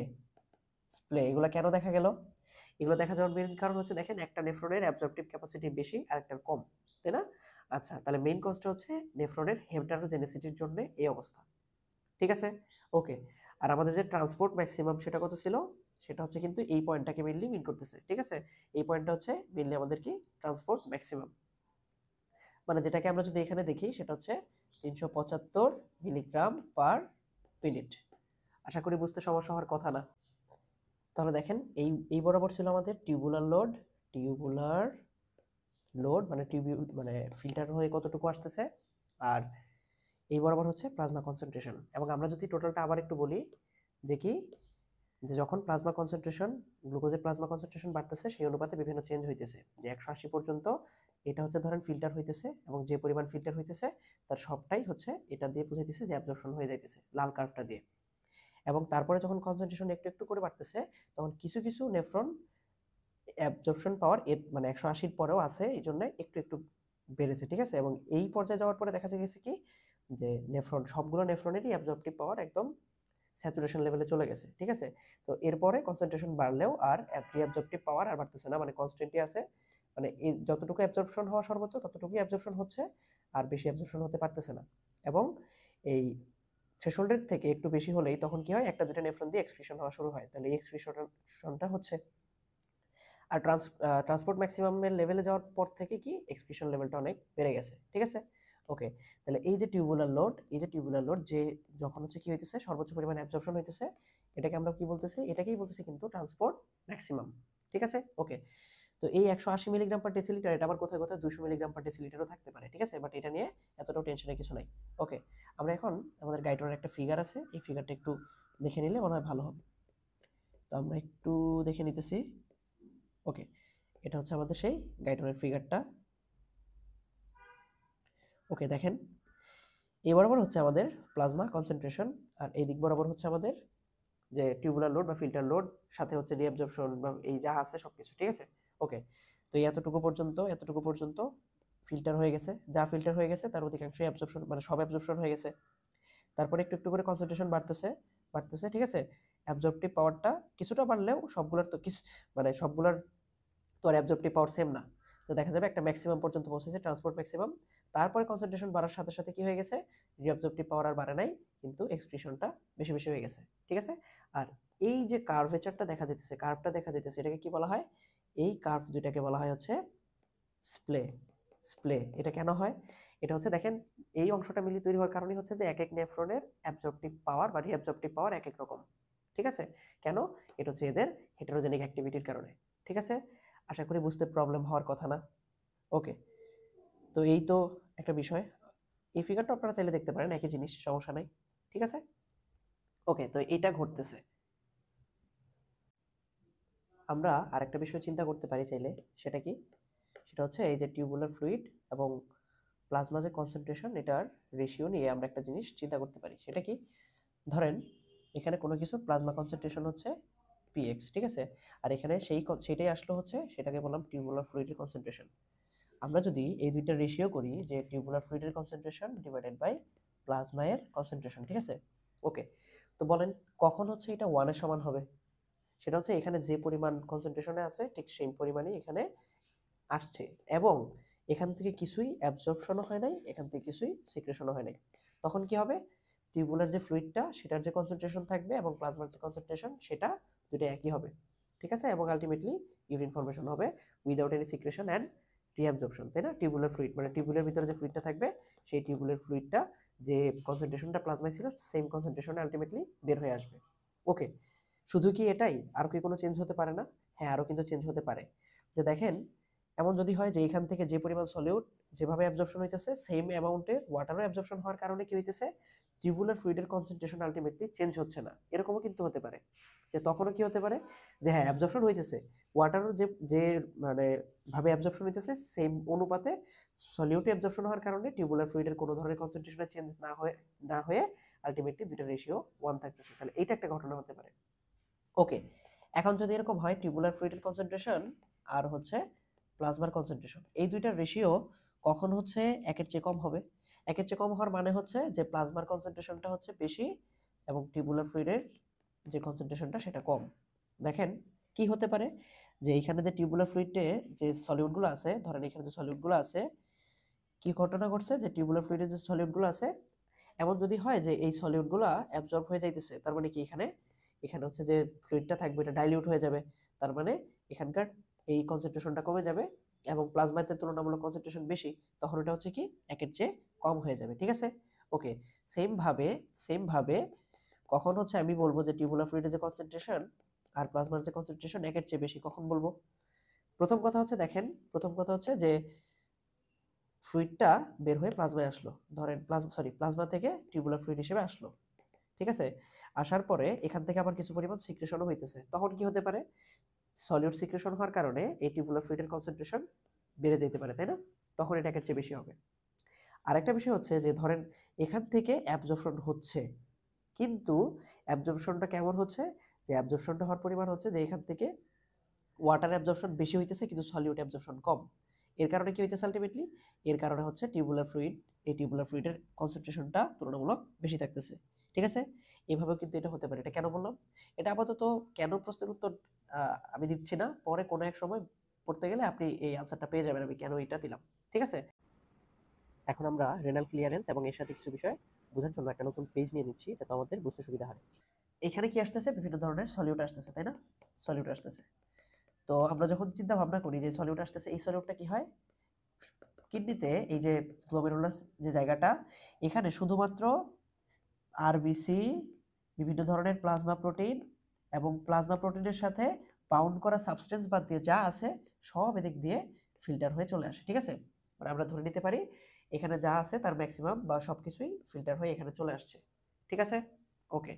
এবং যদি এরকম হয় যে এটা কিছু পরিমাণ অ্যাবজর্পশন হয় নাই এবং এখান থেকেও এখানে কিছু সিক্রেশন হয় নাই, তাহলে এইখানে যে পরিমাণ আসছে সেটাই কি আলটিমেটলি আমার ইউরিনে চলে আসবে। ঠিক আছে, সেটাই আমার কিসে চলে আসবে? ইউরিনে চলে আসবে। এই যে ইউরিন আসতেছে, এই ইউরিনের ভলিউম এবং ইউরিনের কনসেন্ট্রেশন আমি মাপতে পারবো যে এখানে যে সলিউটটা স্পেসিফিক সলিউট, এই সলিউটের কনসেন্ট্রেশনটা এখানে কি এবং এখানে কি পরিমাণ ভলিউম ইউরিনের মাধ্যমে আসতেছে। পাশাপাশি ব্লাডে হচ্ছে যে ব্লাড আমি ড্র করে সেখানে দেখলাম যে এই সেম সলিউটটা ব্লাডে কি কনসেন্ট্রেশন আছে। ঠিক আছে, ধরেন আমি দিলাম পিএক্স। ঠিক আছে, আর এখানে ধরেন আমি বললাম যে ইউরিনে আছে হচ্ছে ইউএক্স কনসেন্ট্রেশনে। ওকে, তো এখান থেকে যদি আমি জিএফআর ক্যালকুলেট করতে চাই কিভাবে করব? দেখেন আমরা কেমিস্ট্রি পড়ে আসছি এবং সেখান থেকে আমরা জানি ধরেন এখানে কি পরিমাণ অ্যামাউন্ট আসছে, এখানে যে পরিমাণ অ্যামাউন্ট আসছে প্রতি মিনিটে, ঠিক এখানেও কি ইউরিনেও ঠিক সেম পরিমাণ অ্যামাউন্টই পাওয়া যাবে না? হ্যাঁ, তাহলে এই দুইটা অ্যামাউন্ট হবে সমান। যে আমাদের বোমেন্স ক্যাপসুলে যে পরিমাণ অ্যামাউন্ট আসছে ঠিক সেম পরিমাণ অ্যামাউন্টই আমাদের কোথায় গেছে? ইউরিনে গেছে। এবং আমরা জানি আমরা একটা পড়ে আসছিলাম কি এই অ্যামাউন্ট ইকুয়ালস টু কি এস ইনটু ভি, মানে কনসেন্ট্রেশন ইনটু ভলিউম। তাহলে দেখেন এখানে কি এখানে কনসেন্ট্রেশন কত? এটা হচ্ছে পিএক্স, কারণ আমরা বলছি যে পরিমাণই হচ্ছে আলটিমেটলি এদিক দিয়ে আসতেছে পুরোটাই ফিল্টার হয়ে যাইতেছে, মানে এখানকার কনসেন্ট্রেশন যা আলটিমেটলি ফিল্ট্রেটের মধ্যেও কনসেন্ট্রেশন ঠিক তাই। ওকে, আর এখানে ভলিউম কি? ভলিউম হচ্ছে প্রতি মিনিটে কি পরিমাণ জিএফআর তৈরি হইতেছে সেটাই হচ্ছে এখানকার টোটাল ভলিউম। ওকে, তারপরে দেখেন ইউরিনের কনসেন্ট্রেশন হচ্ছে ইউএক্স এবং ভলিউম ধরলাম ভি। তাহলে আমি যদি জিএফআর বের করতে চাই, এখান থেকে জিএফআর ইকুয়ালস টু কি আসবে? জিএফআর ইকুয়ালস টু আসতেছে ইউএক্স ইন্টু ভি আর ডিভাইডেড বাই পিএক্স। ঠিক আছে, এখান থেকে কিন্তু আমরা চাইলেই জিএফআরটা বের করে নিতে পারি। ঠিক আছে, এবং এরকম কি কিছু আছে যেটা হচ্ছে এখান থেকে ডিরেক্টলি ফিল্টার হইতেছে, কোনো ধরনের অ্যাবজর্পশন নাই, কোনো ধরনের সিক্রেশন নাই? হ্যাঁ, এরকম কিন্তু আছে, এবং এটা হচ্ছে ইনুলিন। ঠিক আছে, ইনুলিন হচ্ছে একদম আইডিয়াল মেজারমেন্ট, জিএফআর মেজারমেন্ট করার ক্ষেত্রে। ঠিক আছে, পাশাপাশি এটা হচ্ছে নন টক্সিক। এটা কি? Non toxic. ঠিক আছে, এবং এটা হচ্ছে প্লাজমা প্রোটিনের সাথে বাইন্ডিং ক্যাপাসিটিও নাই। ঠিক আছে, আচ্ছা, পাশাপাশি ইনুলিন ছোট হওয়ার কারণে এটা হচ্ছে তাড়াতাড়ি ফিল্টার হয়ে আসতে পারে। ঠিক আছে, এবং এর কোনো ধরনের চার্জ নেই বলে এটা হচ্ছে ফিল্ট্রেটেড, মানে ফ্রিলি ফিল্টার হওয়ার ক্ষেত্রে চার্জ ব্যারিয়ার হিসেবে কিছু কাজ করতে পারে না। ঠিক আছে, আশা করি বুঝতে সমস্যা হওয়ার কথা না। তাহলে আমরা এই যে ইনুলিনের কথা বলতেছি, এই ইনুলিন দিয়ে কিন্তু আমরা অনায়াসে জিএফআর ক্যালকুলেট করে ফেলতে পারি। ঠিক আছে? ওকে। এখন আমরা যদি চাই যে ইনুলিন তো বাইরে থেকে আমাদেরকে ব্লাডের ভিতরে দিয়ে তারপর পরিমাপ করতে হবে। এখন আমরা যদি চাই যে না বাইরে থেকে কিছু দিব না, আমরা সরাসরি হচ্ছে বডিতে প্রোডিউস হয় এরকম কিছু নিয়ে ক্যালকুলেট করতে চাচ্ছি, তখন আমরা ক্যালকুলেট করতে পারি হচ্ছে ক্রিয়েটিনিন দিয়ে। ঠিক আছে? যে আমাদের ইউরিনে কি পরিমাণ ক্রিয়েটিনিন ক্লিয়ারেন্স হইতেছে সেটা দিয়ে। আচ্ছা, এই ক্ষেত্রেও প্রসেসটা সেম, মানে জিএফআর যেরকম এখানে যেরকম বার করছি সূত্রটা এরকমই থাকবে। ঠিক আছে? এবং আমরা জিএফআরটা ক্যালকুলেট করতে পারবো। এবং এই ক্ষেত্রে দেখেন আমাদেরকে কি কি লাগতেছে, আমাদেরকে আমাদের ক্ষেত্রে লাগতেছে ইউরিনে সলিউটটার কনসেন্ট্রেশন এবং ইউরিনের ভলিউম, আর প্লাজমাতে হচ্ছে ওই সলিউটটার কনসেন্ট্রেশন। ওকে। এখন ক্রিয়েটিনিনের কথা যেহেতু বললাম, ক্রিয়েটিনিন কোত্থেকে আসে এটা যদি আমরা একটু জানি। দেখেন আমরা হচ্ছে খাবার খাইতেছি, এই খাবারটা কি হইতেছে আমাদের জিআইটি থেকে অ্যাবজর্ব হইতেছে, অ্যাবজর্ব হয়ে চলে আসতেছে আমাদের ব্লাড ভেসেলে। ওকে, তো ব্লাড ভেসেলের থেকে এসে দেখা যায় কি এটা ধরেন চলে আসলো কি, এটা চলে আসলো আমাদের কিডনিতে। ওকে, তো দেখা যায় আমরা প্রতিনিয়ত যে প্রোটিন সমৃদ্ধ খাবার খাই তার মধ্যে কি বিভিন্ন অ্যামিনো অ্যাসিড থাকে, এবং তার মধ্যে কয়েকটা অ্যামিনো অ্যাসিড হচ্ছে গ্লাইসিন, আর্জিনিন। ঠিক আছে? আর্জিনিন। তো এই গ্লাইসিন এবং আর্জিনিন এই দুইটা আমাদের কিডনির মধ্যে একটা এনজাইম আছে যার নাম হচ্ছে অ্যামিনিনো অ্যামিনিনো ট্রান্সফারেস, অ্যামিনিনো ট্রান্সফারেস। এটার মাধ্যমে আমাদের কিডনিতে কি তৈরি হয়, কিডনিতে তৈরি হয় হচ্ছে গুয়ানিডো অ্যাসিটেট। কি গুয়ানিডো অ্যাসিটেট? এটা আমাদের লিভারে চলে আসে। কোথায় চলে আসে? এটা আমাদের লিভারে চলে আসে। লিভারে চলে আসলে লিভার একটা এনজাইমের সহায়তায় এটা কনভার্ট হয়ে তৈরি করে হচ্ছে ক্রিয়েটিন। কিসে কনভার্ট হয়? ক্রিয়েটিনে। এবং এখানে যে এনজাইমটা কাজ করতেছে এটাকে বলা হয় হচ্ছে মিথাইল মিথাইল ট্রান্সফারেস। ঠিক আছে? ওকে, তাহলে এই ক্রিয়েটিনটা আবার কোথায় চলে আসলো? আবার চলে আসলো ব্লাডে। ব্লাডে চলে আসলে এটা যখন আবার বিভিন্ন মাসেলে যাবে, এই মাসেলে গিয়ে এটা কি করবে, মাসেলে এখানে এর একটা স্পেশাল অ্যাকশন থাকে। সেটা কি? সেটা যদি আমরা একটু দেখি। আচ্ছা, এটা হচ্ছে মাসেল। তো এই ক্রিয়েটিনটা এখন কোথায় আসবে? এই ব্লাড দিয়ে চলে আসবে হচ্ছে মাসেলে। তাহলে এই যে ক্রিয়েটিনটা এটা আমাদের চলে আসলো মাসেলে। এই ক্রিয়েটিনটা মাসেলে চলে আসার পরে মাসেলে যে এটিপি থাকে সেই এটিপি থেকে সে ফসফেট নিয়ে তৈরি করতে পারে কি, তৈরি করতে পারে হচ্ছে ক্রিয়েটিন ফসফেট। কি? Creatine phosphate. ওকে, তখন এটিপিটা কি হয়ে যায়? এডিপি হয়ে যায়। আবার দেখা যায় কি যে এই ক্রিয়েটিন ফসফেটটা ক্রিয়েটিনে কনভার্ট হতে পারে, তখন আবার এটিপি ভেঙে কি হয়, এডিপি ভেঙে এটিপি হয়ে যায়। এবং এই দুইটা প্রসেসের ক্ষেত্রেই বাই প্রোডাক্ট হিসেবে এখান থেকে আসে কি, এখান থেকে তৈরি হয় হচ্ছে ক্রিয়েটিনিন। এখান থেকে কি তৈরি হয়? ক্রিয়েটিনিন তৈরি হয়। তাহলে ক্রিয়েটিনিন তৈরি হলো কোথায়? এটা হচ্ছে একটা বাই প্রোডাক্ট হিসেবে আমাদের মাসেলে তৈরি হচ্ছে, এবং এটা আলটিমেটলি আমাদের কিডনিতে চলে এসে কিডনির মাধ্যমে আলটিমেটলি ফিল্টার হয়ে কি হবে, বডি থেকে বের হয়ে যাবে। ঠিক আছে? ওকে, এবং এর ক্ষেত্রে একটা স্পেশাল বিষয় দেখা যায় যে যে পরিমাণ এখান থেকে ফিল্টার হয় এখান থেকে সাধারণত অ্যাবজর্ব হয় না, কিন্তু কিছু পরিমাণ আবার ক্রিয়েটিন এদিক দিয়ে সিক্রেশন হতে পারে। ঠিক আছে? ওকে, তো এখন আমরা যদি এই ক্রিয়েটিনিন দিয়ে জিএফআরটাকে মেজার করতে যাই তো আগের মতোই, যেমন আমরা যদি ধরে নেই যে আমাদের যে ব্লাড ভেসেল এখানে হচ্ছে ক্রিয়েটিনিনের কনসেন্ট্রেশন হচ্ছে পি সিআর, এবং ইউরিনে হচ্ছে ক্রিয়েটিনিন কনসেন্ট্রেশন হচ্ছে ইউ সিআর, এবং ইউরিনের ভলিউম যদি ভি হয় তাহলে এক্ষেত্রে দেখা যাবে কি যে ইউ ইন্টু সিআর ইন্টু ইউরিনের volume divided by plasma concentration, এটা কি হবে? এইটা হবে হচ্ছে ক্রিয়েটিনিন ক্লিয়ারেন্স রেট, তাই না? আচ্ছা, এবং এটা বের করে আলটিমেটলি আমরা কি বের করতে পারবো? আমরা হচ্ছে জিএফআরটা বের করতে পারবো। ওকে, এবং দেখা যায় কি যে এটা মান হচ্ছে 70 থেকে 140 মিলিলিটার পার মিনিট। ওকে, এই মানটা ভ্যারি করতে পারে, মানে বই বই এক এক বইয়ে এক এক রকম ভাবে উপস্থাপন করে। যাই হোক, তো এই যে ক্রিয়েটিন ক্লিয়ারেন্স টেস্ট, এই ক্রিয়েটিন ক্লিয়ারেন্স টেস্ট কিন্তু অহরহ করা হয়, এবং এক্ষেত্রে এই যে ইউরিন ভলিউম রেট, ঠিক আছে, যে ইউরিন ভলিউম প্রতি মিনিটে কত এমএল করে ইউরিন আসতেছে, এটা কিভাবে হিসাব করা হয়? এটা হচ্ছে অনেকটা এইভাবে হিসাব করা হয় যে 24 ঘন্টা ইউরিন নিয়ে প্রতি মিনিটে কতটুকু ইউরিন তৈরি হইতেছে সেভাবে হিসাব করা যায়। ঠিক আছে? ওকে, আচ্ছা, এখন আমরা তো এটা সম্বন্ধে জানলাম। আর একটা কথা বলে রাখি যে কখনো যদি ক্রিয়েটিনিন ক্লিয়ারেন্সের রেট কমে যায় তার মানে কি আমাদের হচ্ছে ব্লাডে ক্রিয়েটিনিনের পরিমাণটা বাড়তে থাকে। তো সেটা কাকে মিন করে? সেটা মিন করে যে আমাদের রেনাল একটা ডিজিজ বা কিডনিতে কোনো একটা প্রবলেম আছে। ঠিক আছে? ওকে, তো এই যে ক্লিয়ারেন্সগুলো বলতেছি আমরা তো একটা একটা ধরে বলতেছি। এখন যদি এরকম হয় যে একটা একটা না অনেকগুলো সাবস্টেন্স একসাথে বের হয়ে যায়, এইভাবে যদি আমরা চিন্তা করি সেটাকে একটা স্পেশাল নামে ডাকা হবে, সেটাকে বলা হবে অসমোলার ক্লিয়ারেন্স। কি বলা হবে? Osmolar clearance. ধরেন আমাদের যে ব্লাডে অনেক ধরনের সলিউটই আছে, তাই না? এখানে ভ্যারাইটিস অফ সলিউটস আছে, তাই তো? আচ্ছা, এই অনেক ধরনের সলিউটসের জন্য ধরলাম যে এই প্লাজমার অসমোলারিটি বা প্লাজমার কনসেন্ট্রেশন হচ্ছে সাপোজ পি। ঠিক আছে? ওকে, এবং এই সলিউটগুলো কি প্রতি মিনিটে বা প্রতি একটা মিনিটে এখানে বের হয়ে আসতেছে এবং সেখান থেকে আলটিমেটলি কি ইউরিন তৈরি হইতেছে। তো আমরা যদি চিন্তা করি যে সবগুলো সলিউট যে এখানে কি পরিমাণ সলিউট ইউরিনে বের হয়ে যাইতেছে সেটা দিয়ে যদি চিন্তা করি, ঠিক আছে, যে প্রতি মিনিটে কি পরিমাণ সলিউট এদিক দিয়ে বের হয়ে যাইতেছে এবং এই জায়গার কি পরিমাণ ফ্লুইড এই টোটাল সলিউট থেকে আলাদা হইতেছে, তখন সেটাকে আমরা বলবো কি? তখন সেটাকে আমরা বলবো হচ্ছে অসমোলার ক্লিয়ারেন্স। ঠিক আছে? অসমোলার ক্লিয়ারেন্স এটা হচ্ছে কি টোটাল যে অসমোটিক্যালি অ্যাক্টিভ যে পার্টিকেলগুলো আছে এদের থেকে ভলিউমটা আলাদা হলে সেটাকে বলতেছি কি?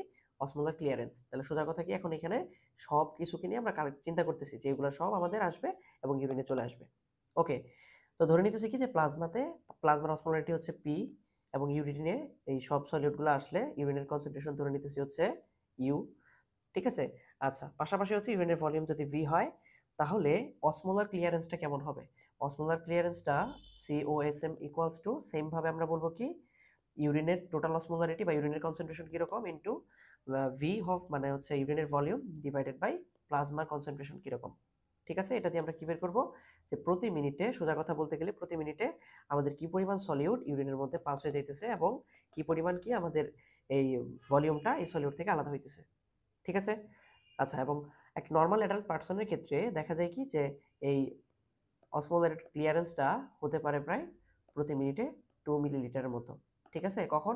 মানে এটা ধরে নেওয়া হয় যে যখন হচ্ছে আমাদের ইউরিন কনসেন্ট্রেশন বা ইউরিন অসমোলারিটি হচ্ছে 600 মিলি অসমোল পার লিটার। ঠিক আছে?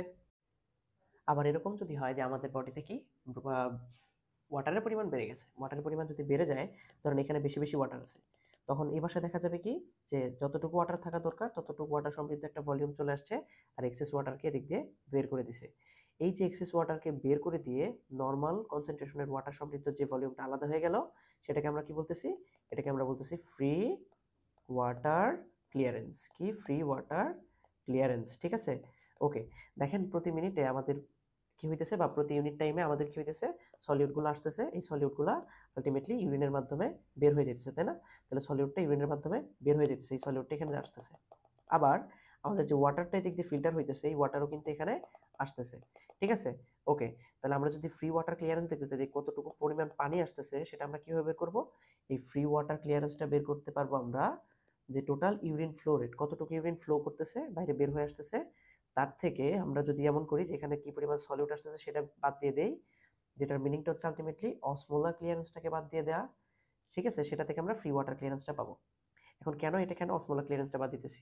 নরমালি চিন্তা করেন আমাদের বডিতে যত বেশি অসমোটিক্যালি অ্যাক্টিভ পার্টিকেল থাকবে তত বেশি অসমোটিক্যালি অ্যাক্টিভ পার্টিকেলকে আমাদের বডি বের করে দিতে চাইবে এবং যত বেশি অসমোটিক্যালি অ্যাক্টিভ পার্টিকেলকে বের করে দিবে তত বেশি ফ্লুইড হচ্ছে কি হবে?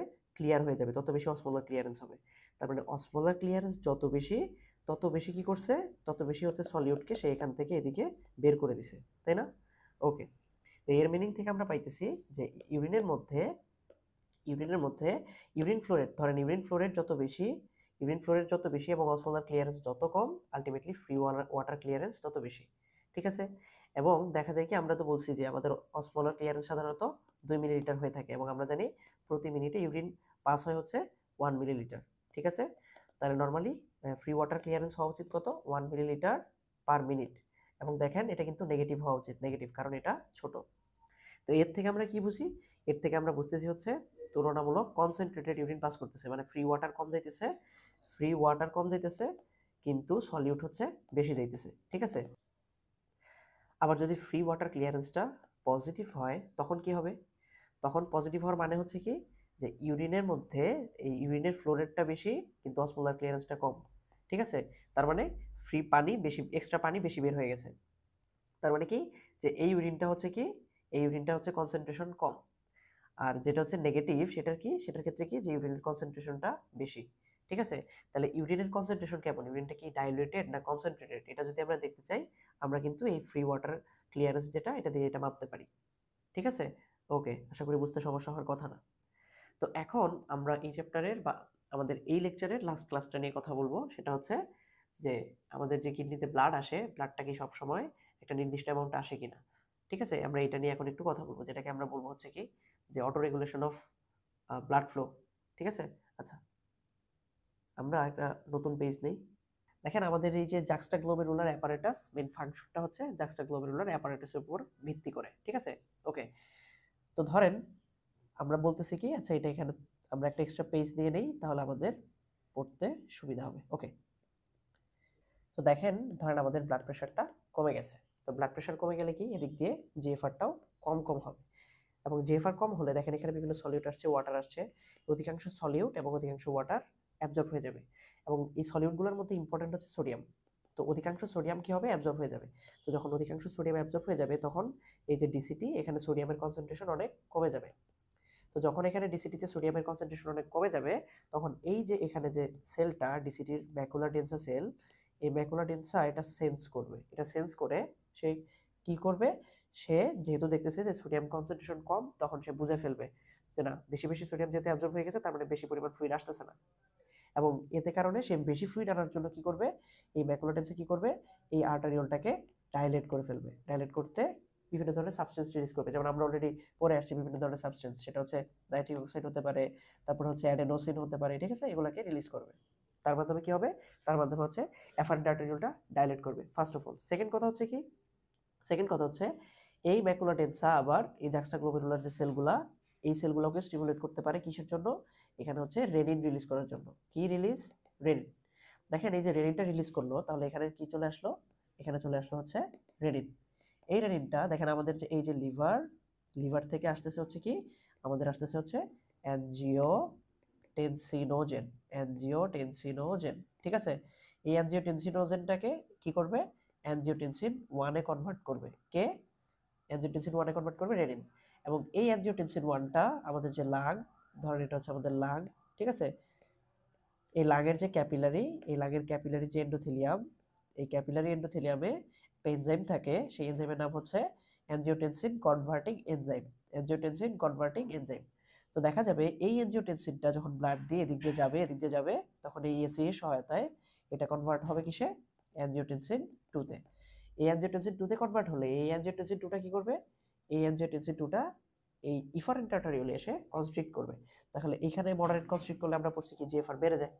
ঠিক আছে, তাহলে এটা কি করবে, জিএফআর বেড়ে যেতে সাহায্য করবে।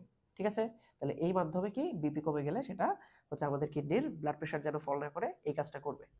এখন এর যদি উল্টা ঘটনাটা ঘটে, যে ধরেন আমার কি ব্লাড প্রেশার এখন বেড়ে গেছে, তখন কি হবে, তখন কি আমরা এখানে দেখতে পারি যে ব্লাড প্রেশার বেড়ে গেছে, তাহলে ব্লাড প্রেশার বেড়ে গেলে আলটিমেটলি তখন আবার জিএফআর বেশি বেশি তৈরি হবে।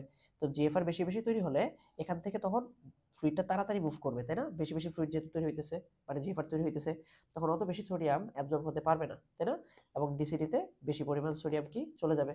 ফ্লুইডটা ডিসিটিতে চলে গেল, এটা কি করবে, এটা ম্যাকুলার ডেন্সাকে ইনফরমেশন পাঠাবে, তখন ম্যাকুলার ডেন্সা আর আগের মতো ওই ভ্যাসোডাইলেটর রিলিজ করবে না, এবং সে চাইবে কি, সে হচ্ছে অ্যাফারেন্ট আর্টারিওলটাকে সে কনস্ট্রিক্ট করতে চাইবে, এবং সে কনস্ট্রিক্ট করবে। ঠিক আছে, এটা হচ্ছে একটা মেকানিজম। সেকেন্ড কথা হচ্ছে যে এটা কি করতেছিল, আবার জাক্সটাগ্লোমেরুলার সেলটাকে স্টিমুলেট করতেছিল, এখন সেটা কি করবে, জাক্সটাগ্লোমেরুলার সেলটাকে ইনহিবিট করবে যেন রেনিন না আসে। তাহলে এর কারণে কি হবে, রেনিনের মাত্রাটা কমে যাবে। রেনিন কমে যাওয়া মানে কি, অ্যানজিওটেনসিন 2 কমে যাওয়া। ঠিক আছে, অ্যানজিওটেনসিন 2 কমে গেলে কি হবে, অ্যানজিওটেনসিন 2 কমে গেলে আলটিমেটলি ইফারেন্ট আর্টারিওলে কনস্ট্রিক্ট করবে না। ঠিক আছে, ওকে। এখন আমাদেরকে মনে হতে পারে যে অ্যানজিওটেনসিন 2 কি শুধু একটাই মেকানিজম বা একটাই কাজ করে, না, এটা আরো অনেক কাজ করে। এটা হচ্ছে অ্যালডোস্টেরন রিলিজে হেল্প করে। ঠিক আছে, এটা হচ্ছে আমাদের হাইপোথ্যালামাসে গিয়ে আমাদের থার্স্ট সেন্টারকে স্টিমুলেট করতে পারে। ঠিক আছে, যার কারণে আমরা থার্স্টি ফিল করতে পারি। পাশাপাশি এটা কি, এটা আবার এডিএইচ রিলিজেও হেল্প করতে পারে। ঠিক আছে, আচ্ছা, এই অ্যানজিওটেনসিন আবার কি আমরা দেখছি হচ্ছে মেসেঞ্জিয়াল সেলের মধ্যে গিয়ে এর এক্সট্রাসেলুলার যে ম্যাট্রিক্স এর প্রলিফারেশনেও সাহায্য করতে পারে।